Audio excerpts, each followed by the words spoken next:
మీరు ఏ ప్రాతిపదికన ఇవన్నీ సెలెక్ట్ చేస్తారు మేడం ప్రొఫైల్స్ని? ఏ ప్రాతిపదికన అంటే మేము అమ్మాయిలు కానీ అబ్బాయిలు కానీ పేరెంట్స్ కానీ కొంతమంది వస్తారు, కొంతమంది అబ్బాయిలే వస్తారు, కొంతమంది అమ్మాయిలు కూడా వస్తున్నారు ఈ మధ్యకాలంలో చాలామంది. వచ్చినప్పుడు వాళ్ళ రిక్వైర్మెంట్స్ అడుగుతాం మేము.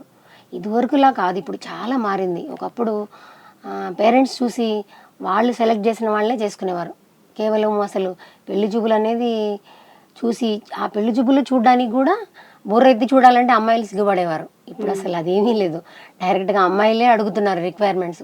మాకు ఫలానా అలా కావాలి, కొంత ప్యాకేజ్ కావాలి, ఇంత హైట్ కావాలి, క్వాలిఫికేషన్ కావాలి, లేకపోతే అత్తగారు వాళ్ళు ఉన్న ఊరిలో ఉండకూడదు, మేము వేరే ఊరిలో ఉండాలి. ఇంత స్పెసిఫిక్గా ఉంటున్నారు అమ్మాయిలు కానీ అబ్బాయిలు కూడా అంతే. మాకు జాబ్ చేసే అమ్మాయి కావాలి, ఆ అమ్మాయి కూడా ఇంత ప్యాకేజ్ ఉండాలి, తెల్లగా ఉండాలి, సన్నగా ఉండాలి, ఇట్లా డిఫరెంట్ వాళ్ళ రిక్వైర్మెంట్స్ చెప్పినప్పుడు దాన్ని బేస్ చేసుకుని మేము సెలెక్ట్ చేస్తూ ఉంటాం. మెయిన్ క్వాలిఫికేషను, వాళ్ళ గోత్రము, నక్షత్రము, అట్లా వాళ్ళ ఇంటి పేరు కాకుండా వాళ్ళ గోత్రం కాకుండా అట్లా ఉన్నవి మేము సెలెక్ట్ చేసి అందరికీ కూడా వాట్సాప్ సర్వీస్ అనేది మేము అందిస్తూ ఉంటాము. నిరంతర న్యూస్ అప్డేట్స్ కోసం ఛానల్ని సబ్స్క్రైబ్ చేసుకోండి. పక్కనే ఉన్న బెల్ సింబల్ని క్లిక్ చేయండి. Thanks for watching GS9 TV.